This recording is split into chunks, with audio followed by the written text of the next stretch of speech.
Now that we finished the introduction, let's see our learning objectives for today. We will firstly go through an overview on strategy and governance. After that, we'll examine how to governance balance power. And then I will get to the main points of this webinar, that are the concepts of governance as a set of processes for managing performance and reducing delivery risk. At the end, I will go through some final remarks. We'll share links to additional resources. We'll present the references that are cited in the slides. And then I should have time to answer some questions from the audience. In our first section, we are going to talk about strategy and governance.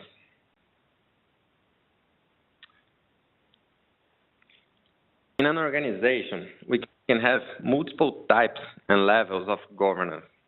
For our discussion today, the most relevant two are the corporate governance and the project governance. The corporate governance can be defined in simple terms as a set of processes through which organizational objectives are set and pursued. It aims to defend the interests of key stakeholders with special focus on company shareholders.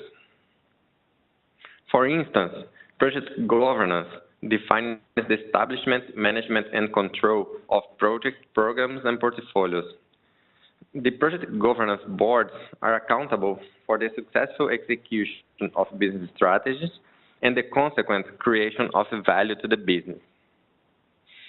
A governance framework covers a wide range of topics that may include providing means to manage strategy execution, providing drive and decision-making to the organization, seeking stability and prosperity for the organization, defining policies and controls, ensuring balance of power and ethics, defining roles, responsibilities, and accountability, providing means to manage performance and to ensure effectiveness, and managing risk.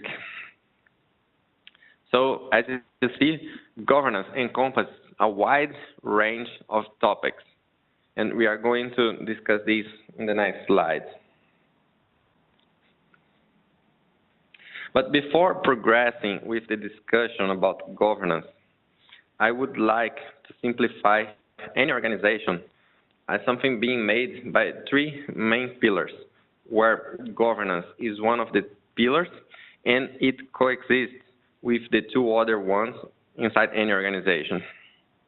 To ensure effective strategy execution, organizations need to turn up their organizational environment so that they have the three key functions working in alignment to turn the business strategies into reality.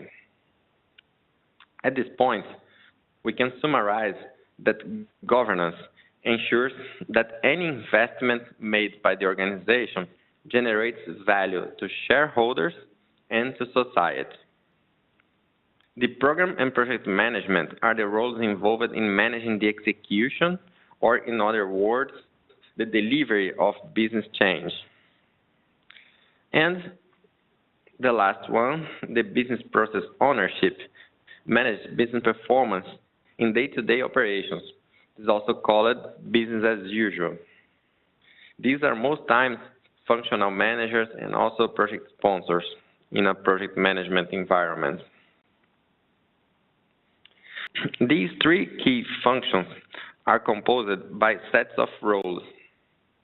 Governance includes the leadership roles and project, program, and portfolio management steering roles, which are supported by some roles in change management and in strategy management.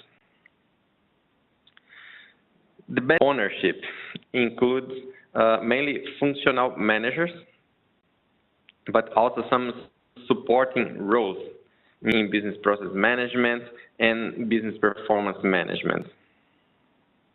And the program and project management includes all roles involved in program and project management. In that organizational scenario, effective governance should ensure that objectives defined in the strategy planning process are achieved to programs and projects, enabling change, and business as usual operations, then being able to realize benefits.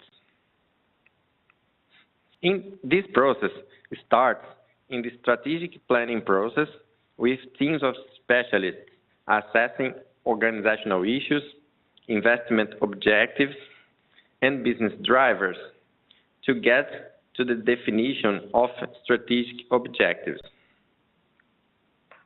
The selected group of strategic objectives is normally achieved by executing a number of strategic initiatives. The majority of such initiatives are managed by using program and project management so that they deliver improvements that can be translated into a set of end benefits.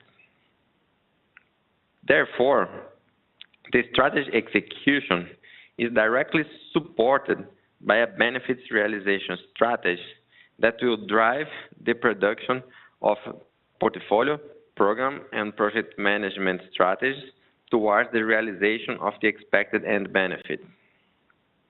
The strategy will be subject to governance to ensure their successful execution.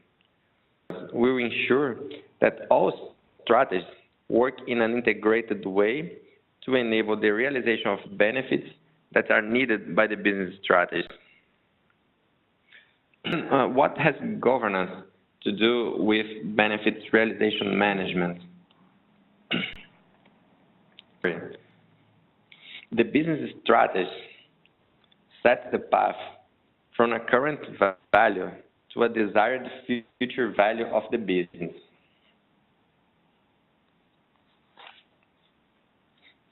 This path from current to future involves a series of changes. Each change is expected to produce benefits. The combination of all the benefits will fill the value gap, moving the business from the current to the desired value. At this point, you could say, okay, but what has project management and project governance to do with all that? No, project management is widely recognized as the best set of practice to manage change. So it can support the management of the journey from the current to the desired value. We start by having projects delivering outputs. These create outcomes which prepare operations to realize benefits. It happens under a governance structure and governance process that ensure keeping the project in the correct route throughout the entire journey, and therefore ensure the achievement of the organizational objectives. It seems to be pretty simple, doesn't it? So let's more. What we just saw in the previous slide, the reality is a bit more complex to be managed, because the business strategy is actually executed in multiple layers that must be aligned and converge into a common set of objectives. On the top layer, we have project portfolios. These are groups of initiatives that encompass the realization of all or multiple end benefits. Then, programs in the intermediate layer, and a program delivers change related to a strategic objective and to the realization of one or a few end benefits.